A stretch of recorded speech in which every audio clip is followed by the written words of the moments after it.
তুমি যদি সত্যি স্মার্ট হতে তাহলে 10 মিনিটের মধ্যে 3 মিনিট এইভাবে ওয়েস্ট করতে না। কিছু মনে করবেন না, আপনিও যদি সত্যি স্মার্ট হতেন তাহলে নিজের মেয়ের ভবিষ্যৎটা 10 মিনিটে ডিসাইড করতেন না মিস্টার কৃষ্ণ কুমার বর্ধন।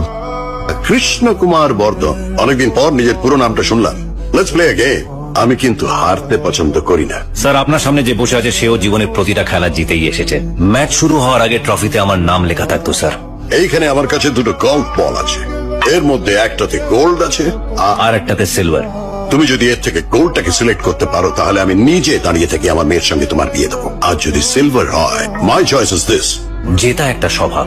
আসলে কি জানেন স্যার, আপনি এতদিন যাদের সাথে খেলে এসেছেন তারা আনাড়ি ছিল। তাদের মধ্যে জেতার ইচ্ছেটা কম আর হারার ভয়টা বেশি ছিল। আর আমি হার জিতকে ভয় পাই না, কারণ আমি জানি আমি জিতলে এগোবো আর হারলে শিখবো। সাধারণত এই ফর্মুলাটা আমি কারোর সাথে শেয়ার করি না, আপনার সাথে করলাম। And my choice is this. লোকে বলে টাইম ইজ কনস্ট্যান্ট, ভুল বলে স্যার, সময় বদলায়। গোল্ড।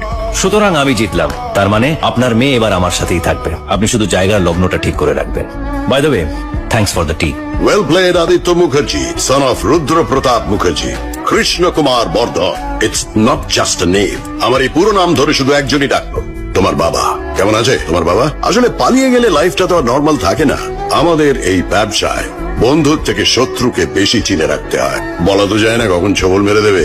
30 বছর পর বাবার হয়ে বদলা নিতে এসছো, হ্যাঁ? পুরো সিনেমার মতো। মোটিভটাও খুব স্ট্রং। মাত্র 3টে মিটিং এ আমার মেয়েকে ইমপ্রেস করে আমার সঙ্গে দেখা করতে চলে এলে।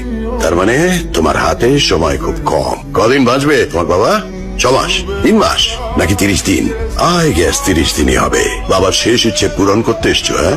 তোমার বাবা তোমাকে কি বলেছে? আমি তাকে ঠকিয়েছি।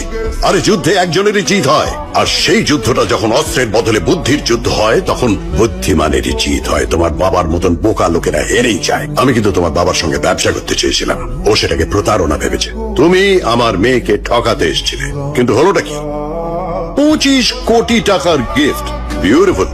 এত দামি গিফট দিলে তুমি আমার মেয়েকে, কিন্তু দুঃখটা কোথায় জানো? এই দাবার ঘুটিগুলো সব আমার সাজানো। এখানে ঘোড়া আমার, মন্ত্রী আমার, রাজাও আমার। আমার ব্যাংক ব্যালেন্স 35,000 crore। আমার এই 30 বছরের সম্পত্তি তুমি 30 দিনে নিয়ে নেবে ভেবেছো? বললাম না তুমি স্মার্ট, কিন্তু আমার সামনে আসার আগে অব্দি। স্যার, উনি এসে গেছেন। Your time's up. আমার সঙ্গে 10 মিনিটের অ্যাপয়েন্টমেন্টের জন্য আবার 1 বছর ওয়েট করো। For a break. 1 second sir, ব্রেকটা একটু পরে নিন। Let's start the meeting. Excuse me.